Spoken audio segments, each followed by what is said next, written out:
So Scott, you've got a very unique position. Again, I talked about it in the opening there, someone who's ran for local government in Huntsville. So let's talk about some of the local solutions that may be required to get housing built. I mean, we talked about inflation.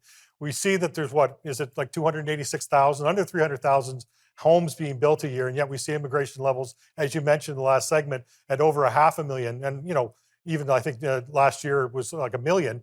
So is it fair to say that our current housing supply is not keeping up with demand and population growth? It's absolutely accurate. And the CMHC, the Canada Mortgage and Housing Corporation, has actually reported that we need to build by 2030 5.8 million units. So the most we've ever built in this country is about 260,000 a year. That means we'd have to build 750,000 units a year to get caught up to some housing affordability. So the problem is massive, and the undertaking is going to require literally all levels of government working together along with the private sector to incentivize the private sector to build what's missing in our market. And this is where the municipalities come into play. And of course, you heard the Prime Minister in that earlier clip talking about how they're working together with municipalities and tying this to that. They've had 8 years to get this right. And what we see in local municipalities, and I dealt with it all the time, is there'd be NIMBYs, they call them, not in my backyard people. And so, what happens is municipalities will delay projects, and that costs money. Every builder that's tried to build something, and of course they have to wait, do another study, do this, do that. The carrying costs of the development just get higher and higher and higher. And ultimately, it's the end user, the renter or the purchaser of the house that pays for that. And so we need to make sure that municipalities are on board. And it's not good enough just to say, oh, we're going to work together because that's the way we do things. It's not working. We need to get really serious at the federal level. And that's why Pierre talks about this. We will tie, as a conservative government, we will tie every red cent of federal infrastructure funding, whether it's for housing or for infrastructure, transit, whatever it is, to actual results. Pierre's starting to call it dollars for doors. I love it. And he's bang on. That's exactly what we have to do.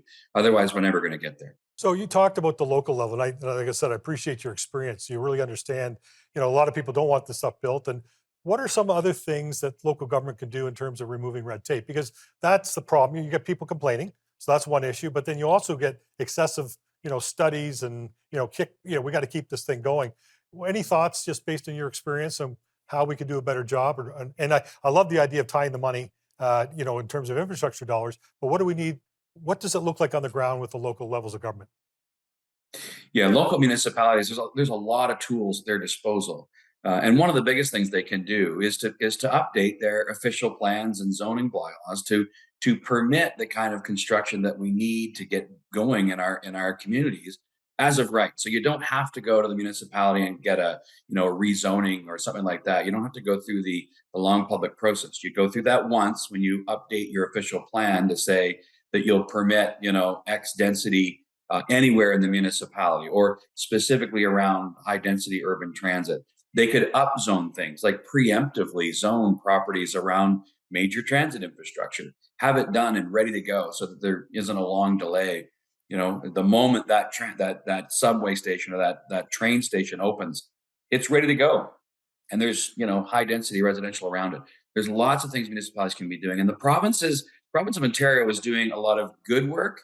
There's a little more they could do. And municipalities need to get on board and meet those targets by speeding up the process. We noticed the Liberals have come up with some plans, the government of the day, talking about limiting foreign buyers and this home buyers bill of rights. There's a number of different things. My question to you is why will that or won't that work? We got about a minute left. Yeah, and unfortunately, one of the reasons it won't work is because, and in full disclosure, I mean, we talked about doing this as well, but it was in response to a very specific situation that seems to exist in maybe like Surrey, BC.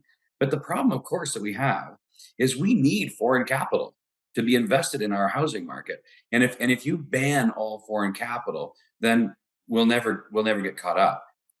So just to give people a sense, we need literally trillions, $3 trillion invested in the housing market in Canada in the next 7 years.